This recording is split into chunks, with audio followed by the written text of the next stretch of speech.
All right, man. Thanks for making the time to hang out. Thank you for having me. Professor Felix. Still kind of weird to hear that, but I'm growing into it. How long have you been training jiu-jitsu now? Well, I had like a weird little journey. I kind of alluded to it like when I had my my black belt speech. But when I was in the Marines, I was stationed on Oahu in Hawaii. And out the back gate in Kailua, they had, it was a Hoy the Gracie Association called Gracie Kailua. Oh. Yeah. And so I started there. That was like 2003, really. And 2003, so that's 18 years ago. Wow. Yeah, when I first started, yeah. And, you know, in the Marine Corps, we had our martial arts program. It's called MCMAP. Marine Corps Martial Arts Program. And there were a lot of, thank you. There was a lot of, like we had like the rear naked choke, the armbar, the triangle. I don't think they... Some basic controls and positions, yeah. right? Yeah, among mixed in with strikes and stuff like that. So yeah, I started there around 2003. And I, like right off the bat, I loved it. I was like, man, I want to continue doing this. So then I got deployed. For me, it was when I got tapped out and I couldn't believe it. This little guy got me in an arm bar and I was like, what? Let's go again. Let's go again. And then I couldn't stop thinking about it. Yeah, there was, you know, obviously there was that too, like getting controlled by like smaller people or like people that like were skinnier than me or whatever, you know, like it was amazing to be controlled like that by somebody who perceivedly looks weaker than you. But, you know, in jiu-jitsu that doesn't really equate to each other. But yeah, so I did that for a while, and then I got deployed. Since we were in Hawaii, we deployed just to like Asia, Japan, stuff like that.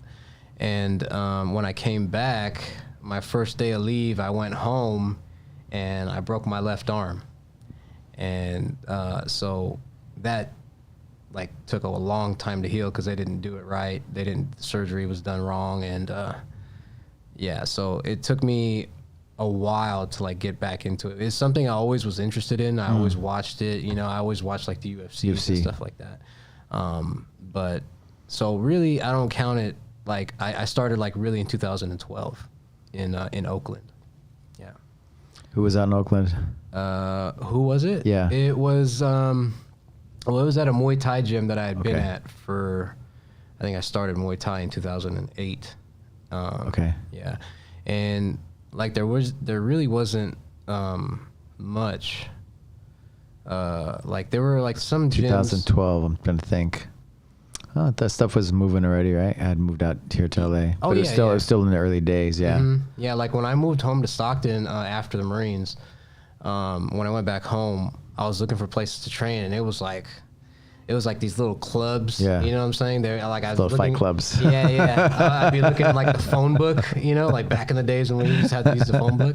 And we had one. It was like Stockton Fight Club, but it was like it's more of like a club. They didn't have classes. Right. And yeah, I didn't want to. We're so spoiled now, right? Like you can kind of pretty much trust most places that you go to now. Yeah. But back then, it's like, what am I getting myself into? Yeah, I didn't want to go there and just get beat up by some Ken Shamrock looking dude, you know what I mean? Right. So, yeah, and I had known of Nick Diaz, the Diaz brothers, you know, that they're from Stockton. But back then, I kind of heard some people who like knew where they trained at, but they're like, oh, they train at Caesars in Walnut Creek. So I was like, oh, well, I can't go out there, you know what I'm saying? So, really, yeah, I started like getting into like back into jiu-jitsu 2012. That's what I count. So like, you know, 9 years altogether. Nice. Where are you from originally? Stockton. Stockton? Yeah. Oh, okay. Stockton, born and raised. Born and raised. Yeah. Did you ever wrestle or anything growing up? No, I was the kind of kid, like, I wanted to do that stuff. Like, I played baseball, played football in the street, like, you know, not really in the streets, but like at parks with my friends. Right. But when it came to, like, signing up for, like, league sports, I was always kind of like, I don't know. You know, I was too nervous to go out and try it, which was kind of like jiu-jitsu because I was like 17 when the first Gracie school came to Stockton. And I was like, Mom, I want you to take me here. She's like, okay, I'll take you. But then I was just like, nah. I kind of punked out. You know, like I don't know. I just always kind of shied away from the stuff that I really wanted to do. Yeah. You know, I don't know why. But yeah, so I grew up in Stockton. I went to the Marines from 01 to 06. And then I moved back to Stockton for a little bit, and then I got my job. 01 to 06. Yeah, so 5 years. And you're telling me you enlisted it was right after 9/11, pretty much, right? They swore you in? Yeah, they swore me in a week after, so it was September 18th. Yeah, that's when I swore in. And then I left. I got to San Diego, the recruit depot there on Halloween night, 2001. Halloween night. Yeah, I was there for like all the cold months. It kind of sucked, but Why'd you choose the Marines? Well, my neighbor. It's kind of like an interesting story. My neighbor, like, there was 2 boys, and the youngest boy was my best friend. We hung out. We actually played ice hockey together, and his older brother. Ice hockey in Stockton. Yeah, I know. It was weird. Like me and him were like the 2 only Mexican kids in like the whole ice arena. But yeah, that was like my sport growing up. That was the one sport that I really went after. So yeah, his older brother went into the Marines, and it's kind of funny because his older brother used to bully us like a lot, especially me. And so he went through boot camp, he passed all that. But when he went to go to the fleet, it's called the fleet when you go to your duty station, they mess with you when you get there. You know, you're green, they call you a boot, like a boot camp. They test you. Oh, yeah. And he didn't like it. He didn't like that when, that was kind of turned on him. So he quit. He didn't quit. He went AWOL. Oh, yeah. Damn. And I remember, I wasn't there, but I remember hearing like on his 19th birthday, the what are they called? The military police. They came to his house and they got him. So. What happens if you go AWOL? He spent time in the brig, which is like the military prison. It's not like, going to like San Quentin or anything. Yeah. You are imprisoned. And what do they, then you decide, you're blacklisted from going back in, or how does that work? Yeah, you miss out on a lot of, you get, like you can't, what is it, like, it's like a dishonorable discharge, kind of. And like you can't own land. No way. Yeah, there are certain other rights that they take away from you. I forget what they all Damn. are. So that was the older brother. Yeah, that was the older brother. And so, like, I had known that I was going to go to the military. My dad was in the military. He was in the Army during the Vietnam era. But, luckily, he got stationed at, what was it, like Fort Ord or something. It's like in the Carmel area along the coast in a training position. So he got lucky. He didn't have to go over there. But he was in the National Guard for like 22 years. So, the military was always something I was exposed to. And then my high school that I went to was kind of like on the... Why'd you choose to go to the Marines? Because it was the hardest one. Because the older brother that bullied you guys made him quit. Yeah. And I had known some other people like in my family who had tried to go, but then they ended up like they failed out of boot camp or whatever. And I just I knew I was gonna join the military, and it's kind of weird. Like once I set my mind to doing something, not set my mind, but once I start doing it, I'm like, okay, well, I'm not gonna stop until it's over. No matter how much it sucks. It's like some people, they see me running with my sweatsuit on and stuff lately, and they're like, man, don't you get tired? And I'm like, or what, do you do this all the time? I'm like, yeah. They're like, you must like running. I'm like, no, I hate it. I hate it, but I just do it, because, I bring myself to the gym, and that's mostly the hardest part, is just getting yourself there. Right, and then right. Once you're setting yourself in motion. The hardest part, right? Yeah. Right. No, the hardest part actually is just showing up. Yeah. There's some days, like yesterday, I was falling asleep on the drive home from work, and I was just like, oh man, I don't want to do it today. but I just got myself here, and then just the rest just kind of happens, you know. Because you competed, when was it, like 2-3 weeks ago? Yeah. And you're right. Is it something like that? Something. And Andrea made a nice post of just how busy you are. Like you work for Amtrak, right? Yes. You're in school. What are you studying? Well, I'm going for a geology major. Geology major. Yeah. So I only had one class this semester, but they're my upper division classes now. Like my prereqs are all done, but it was calculus 2, and calculus 1 it's different, you know. It's like a different way of thinking about math, and that was tough. And then calculus 2, even though it was the only class I had, it was very stressful, very stressful. But yeah, I saw my grade the other day. I got a B. Nice. It's like I only have 2 B's. The rest are A's. And the first B was when I first started going back to school. That was a math class. I got a B. But everything else is A's. So nice, man. Congrats. Thank you. Awesome, man. It's tough, but. But, you know, there's a nice post because, like, so busy and people can find excuses, right? And, like, you're always here. Like, even during the closures of the pandemic, you were doing the TACFIT stuff, you know, online, you know. I'd see you in the with the dogs. I was sneaking with Andrea, Yeah. It's pretty cool, man. Congrats. It's awesome. Thank you. Yeah. So the military, it was good for you to give you that, like, discipline and you know, because like I said, my father was a military man. Yeah. So I kind of had that already ingrained. Yeah, it was already in me. But like when I went, he make you make your bed in the morning. Oh yeah. yeah. Make the bed. My job was to take out the trash, and I hated it because it's like the grossest job in the house. But yeah, just, you know, being accountable, being responsible, and you know, my mom taught me that too. So. But I think in the military, I really got the work ethic and just like the follow through, you know, and the grit and determination to like finish what you start, really. So you started jiu-jitsu going back to Hawaii, and then 2012 back to Stockton, and you kind of started training. You're training Muay Thai, and you started jiu-jitsu there. I started actually in Oakland. In Oakland. Yeah, because because when I got the job for Amtrak in 2007. I first moved to Alameda, which is just like it's in the Bay. It's right there next to Oakland. Yeah. And then I moved to Oakland by myself. Then I because my brother had trained Muay Thai in San Francisco, and then he found out that the guys who he trained with, they started a gym in Oakland, so we started going together. And at the time, like, you know, I kind of let myself go. I was like, I'm only 5'4", you know, and I was like 190 pounds. I was like built like a fire hydrant. And I started Muay Thai, and you know, as kids we did Taekwondo. So I knew, you know, pretty much how to kick. Kicks, yeah. But you know, it's just when Muay Thai is different because you're kicking like with your whole shin, and you're like kicking through, you know.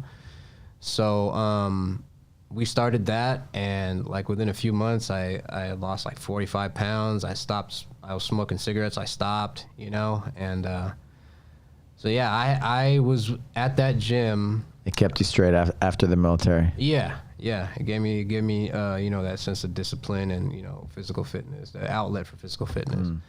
And I was with that gym until I transferred down here to LA for Amtrak. Yeah. As a matter of fact, just the other day, or actually May 23rd, it was 14 years at Amtrak. 14 years. It's 14 years altogether for you in Oakland, and then congrats. Thank you. Yeah, but not in California for 14 years. My son's 14. Oh, yeah. So. yeah. As long as I've been a mechanic at Amtrak, yeah. And how is it working at Amtrak? And I've always wanted to picked up like Maury Batech and some guys at the station, you know? Because they take the train from, if they're in San Diego or something, and they come up that way. At Union Station. Union Station, sorry. Union Station is really nice. Yeah, it's really nice. And he was telling me how cool it was to just to take the train to. And I believe the San Diego route, you go right along the coast. Along the coast, that's what he said. He said it was like really nice. I'd like to do it one of these days. Yeah, it'd be nice. It's a nice ride. I mean, I've traveled from Oakland to here, but that's the San Joaquin route, so it goes through like the Central Valley. And there are some nice spots, but you know, like the Central Valley, once you leave all like the farmland and everything, it's kind of just like nothing. What about cross country? Yeah, you can take it to New Orleans. You can take, I believe, New Mexico. New Mexico has ABQ has a station. Yeah, that's one of the stations. You could take it to Chicago, Seattle, and then there's another one called the Coast Starlight, which like it'll go from like Seattle all along the coast down to Southern California. That's like I think from Oakland to Southern California, because it goes along the coast, it's like 14 hours. Wow. Yeah. Curious how many days it takes to get to New Mexico. Well, I know to Chicago it's like 3. So maybe New Mexico like probably 2. 2 because of the stops, right? Yeah. Because at a certain point you're stopping like every half hour. Okay. Yeah. I mean, I'd love to take Andrea on a, you know, like a trip to like something like New Orleans or even New Mexico. Yeah. You know. And one of these days we'll do that. Yeah. Because like I travel for free. And as a matter of fact, she just, because like we actually just became domestic partners. So like I think she's on my like benefits now. So maybe you're married. Pretty much. By the law, pretty much. Yeah. Like it or not. Yeah, I call it. I joke with her. I say we're ghetto married. You know?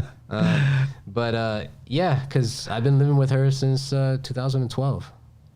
So that's 9 years. Wow. Yeah. Wow. Mm-hmm.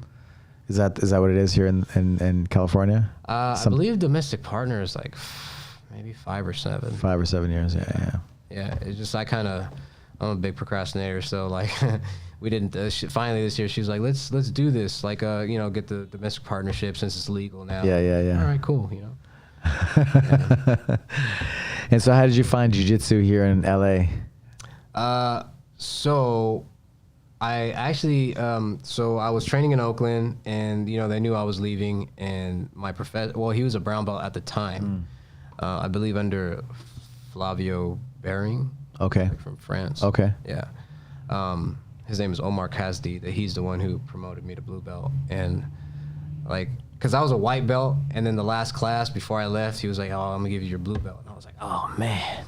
Like, because you had been training for a lot of years, right? Yeah, because I was doing like MMA, because it was like a Muay Thai gym, and then like it was heavily Muay Thai, and then like I was the only guy who wanted to do MMA. So at the time I was like the only MMA guy. Well, one of like 2 or 3. Okay.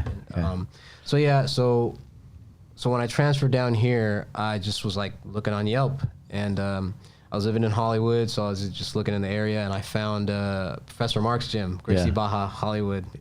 Sunset in Highland. Highland, yeah. Second story. Yeah, it's crazy because you pass by there now, and it's all the Musicians Institute. Yeah. So that's a cool spot, right? Because it's like right, because I mean downstairs, right? It's another story, right? Yeah, certain days with the like the Hollyweird. Yeah, Hollyweird. Yeah, yeah. And we lived there for like 7 years, so. But yeah, so you live in Burbank now, right? Yes. Yeah. Just like 10 minutes that way. Yeah. It's so much nicer, man. So much more peaceful. But yeah, so I was just looking on Yelp, and I was like, oh, Gracie Baja. Like, you know, pretty much anybody's heard of Gracie Baja, you know. So I was like, all right, I'll check this place out. It's like 2 miles away from the house. So and then they had a Groupon, which is like, you know, that's the other deal. Like you get a month. Yeah, you get a month for free. So I walk in and I talked to Professor Mark, and I took the class, and I just stayed with him. And then, you know, through him, he opened up the doors to come train here. So, yeah, man, I feel very fortunate, you know, because like I didn't have to. Some people I talked to was like, oh, I trained here, then here, then here, and then I finally found this place or whatever, you know, so where they settled at. So yeah, I think it's a reflection on people's characters, and it's a reflection on your character, how you are. Because like, you know, you're gonna go where people treat you well, you know, where you're received well by as well as by the students too, how they treat you. So yeah, it's a reflection of from the top down, you know. Yeah. Andrea, I remember Andrea telling me the story that she watched class. She's like, I'm never doing that, you know. her famous last words, right? Yeah. Before she really starts to do something, she has to say she doesn't want to do it. I'm never gonna do that. She would watch, because like we met in Oakland at the Muay Thai gym. Yeah. And then so you guys moved down here together. That's right. Yeah. Well, yeah. So we met, and then we started dating. And then like a few months or like a month or two into it, she was like, "Oh, I got accepted to UCLA." And then I was like, "Wow, that's cool." And so we kind of talked about it, and she came down here for a year, and then I was like, "Well, we'll do this. You go down for a year, we'll see how things go, and then I'll move down because they have a yard in LA for Amtrak." So that's actually how it ended up working out, like pretty perfect, So she was here for a year going to school, and then I moved down, and I transferred, and we moved to Hollywood. Nice, man. Yeah. Nice. How do you like LA? That's the thing is like we were like, oh, we'll just go there till you finish school and then we'll transfer. Yeah. I'll transfer and then we'll go back. But really, jiu-jitsu and the gyms have kept us here. Yeah. The relationships that we've made and formed with people, that's really what's keeping us here. Like, cause my family, like when I left, my nephew was like 6 years old. It was like one of my favorite things to do is on the weekend, I would drive back to Stockton from Oakland to go hang out with him and do stuff with him and my dad and my brother.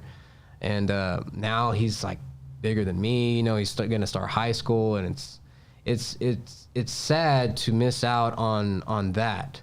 But if you find your little niche in life, I think you should stay with that, And my dad's always like, "Oh, you should move back up," and it's like I would like to, but we not only are doing good here, we're flourishing here as far as like me and Andrea. Like we have friends. Like if we go out, like we might see somebody that we know,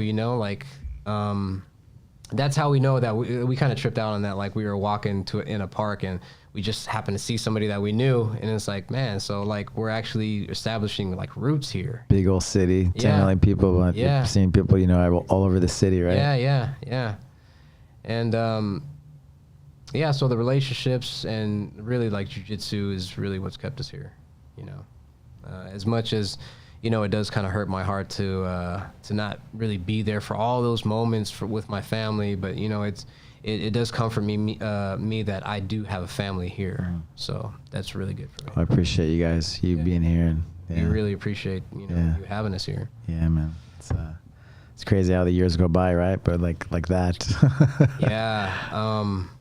And then you kind of roll with the changes, like. We moved from Gracie Barra Hollywood and then we made Club Hollywood, and then now they moved to West Adams. Then I moved to Burbank, so like the most of the time that I train is here, and then I'll go teach there sometimes. Yeah. So it's good to evolve, and it's good to see all those changes. It's cool too, right? Like we're all interconnected. Yeah. Like at the tournaments, we're all like helping each other out. It's just cool, right? It's like. It's like a family, a big family. Yeah. I really appreciate that part of it, What, like doing jiu-jitsu, like for, being around jiu-jitsu for all these years and training, like, you talk about the relationships. What are the things that has jiu-jitsu like helped you in your life with? Just, staying in shape, and like, it's just a really good outlet for me, like coming to work out, and then, getting to the higher belts, like being able to share that knowledge, like teaching. Like at first I was like, because at Club I used to teach the Muay Thai classes, and I was like, I can teach a Muay Thai class, like, but when it comes to, I used to feel this way, like when it comes to teaching a jiu-jitsu class, I'm kind of like, I don't know, but then the more I started doing it, the more I started to, get used to it, and I actually really like it, going back to Club and teaching there. It's when you give, you receive, right? Yes, when you teach and share. Yes, as part of as part of getting the higher belts is sharing your knowledge and your experience. So I do enjoy that. It's really nice. What are some highlights of your jiu-jitsu training over the years?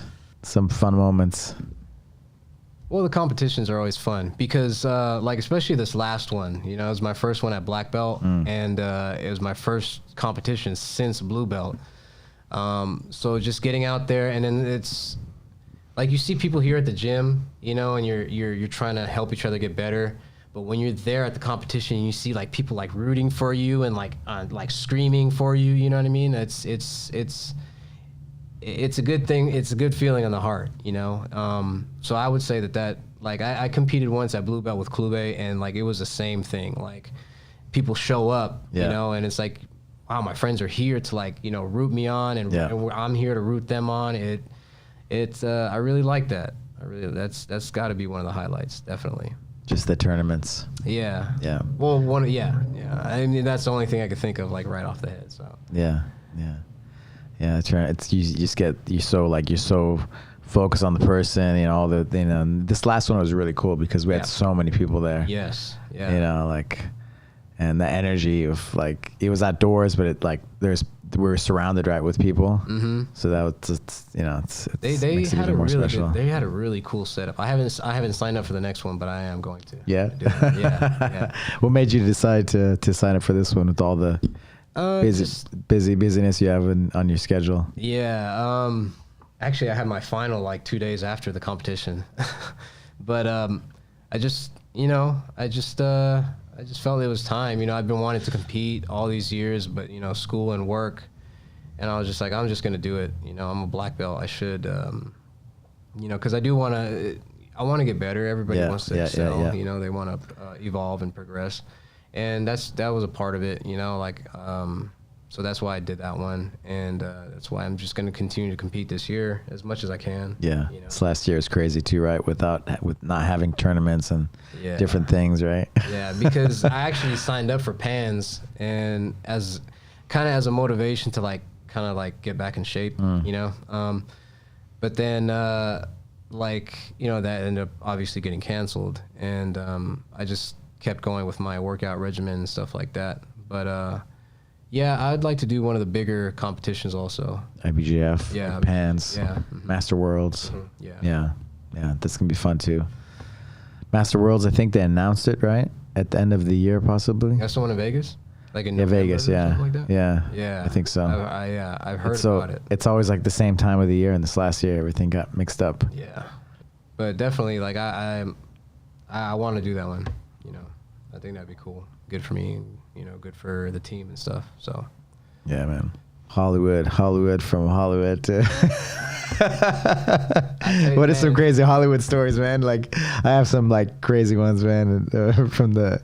Well, you know, when we moved from that location. When we moved from Highland to Gardner, which is still off Sunset, we had these people we had this like weird little parking lot. It was kind of like a corner parking lot in the back, and like just like bums would just camp out in the front of the door. Or they would be in the corner, you know, and the one guy who was like camped out right in front of our door, I had to politely tell him, you know, please, I'm gonna have kids coming in here soon, you know. And he was nice, he understood, but yeah, I mean that was. And it's nonstop, right? It seems like there's always that element. Yeah. Matter of fact, that was one of the big reasons why we wanted to move. Yeah, especially now, right? This last year. Yeah, because we were off of Hollywood and Vine, which is like, you know, Santa Monica and Vine, and like there's like a Goodwill there, like right off of Vine, and Andrea, you know, when we lived there, it would take her like 2 hours to get here to work, or to train or whatever. Yeah. And she would have to walk in the street because they had just like set up this camp outside of a Goodwill, right off of Vine, and she would have to like walk in the street for like a whole block to get around them. And and then they would come into our neighborhoods. They would just like fall asleep on the sidewalk, and it's pretty sad, you know. Like, it's sad to see that. Just that they don't take care of the neighborhoods, right? Yeah, they allow that to happen. Yeah, and then like. There were a few times where I would get up in the morning because I would park in the alley, and that's where our trash cans are, and like I'd get up and then like to go to my car, and like these bums would scare me because they're like diving in the dumpster, and then like they pop out of it, and I'm like, oh my goodness, man. Yeah, like a raccoon digging for trash. Man, I remember the upstairs location, you know, in the back, there was, if you open up the back door, there was like a hallway. It was like a Twilight Zone hallway with a bathroom Really? Mm-hmm. The old... the second story, yeah. The Hollywood Highland, yeah. Sunset Boulevard in Highland, yeah. Yeah, if you walk, there's like a back door. And if you went through the back door, there's a hallway. Oh, okay. And it had like a bathroom there. Yeah, like a central hallway. Yeah, it was like no doors, right? And there's like a flickering light. It was like a straight up Twilight. Like who goes to this bathroom, you know? Oh, and if you follow the hallway down, it goes like there's like bums, who knows, people coming through there, Yeah. Yeah, I just remember some of those, and there were bums, like just that go through there and that would come upstairs, because somebody didn't close the door or whatever. Yeah. And then some of the elevator stories, right? I never took that elevator. I always took the stairs. You don't want to touch any of the buttons, right? I didn't want to get in that elevator. No. Yeah, because the bus stop was right there at the corner, and they would just camp out there, and they would just naturally. I think that place, the cigarette store or whatever that was there in the corner, I think they were selling like bath salts and stuff. Oh, do you remember that? Were you there? I think maybe it was before that time. I remember there. I don't kind of. There was like a little. It was. Oh yeah, the little cigarette. It was like a stand, right? Yeah, stand. Yeah. Bath salts, man. That's exactly what they don't need. Oh man. Yeah, Dan. Do you remember Dan, the wrestler Dan? Yeah. Was he there when you were there? He was. Joined up, he was. Yeah. He actually he taught a few. There was a period of time where he was teaching wrestling classes at the Club on Sunset Gardner. Okay. Really good classes. Yeah. The guy's an animal. Beast, yeah, for sure. Really good wrestler. Really. He's a Spladle. Yeah. Did you ever train with him? Yeah, a few times. He's brutal. yeah, that's cool, man. Nice. So, do you have any goals you wanna in jiu-jitsu? When you just your health, you talk about health and relationships. Just keep it going, like developing the relationships with people and helping people to grow and get better, and seeing some of my friends who are the lower belts get to black belt and stuff like that, and then just keep competing. I just wanna, like. My game is like whenever I'm in trouble, I just go automatically to half guard, and I want to change that to being more of a flow to different positions. Complete your game. Yeah. More. Yeah. Exactly. So I would say that that would be my goal, to complete my game. Yeah. You want to win some of those major tournaments? Yeah, that'd be nice. It would to get a gold or something like that. Even one of these small ones. But. So I'm just starting to compete again, so eventually I think we'll get there. Yeah. Cool, man. Well, I look forward to you competing again, hopefully in July. Yeah. And we'll see it. We got to organize it so we're all like kind of competing under the same flag, so we can get the points, And yeah, man, look forward to that July. It's gonna be hotter, right? So hopefully they have some extra tents for us to stand underneath. Mm-hmm. Yeah, because the sun came out like late in the day, and I felt like I was baking. Thank you, man. Thank you for coming up and hanging out. Thank you for having me. Sharing your story, and I want to just kind of celebrate too, like you getting your black belt. Yeah. It's, great guy, always like straight, and like honor. You can just tell how you carry yourself and how you treat people. So I appreciate you. Appreciate how you are and everything you bring to the mat and to support your teammates and the team. Thank you. I really appreciate being here and being part of this, overall team. I really like it. I really enjoy it. Thank you. Thank you, brother. All right. Thank you.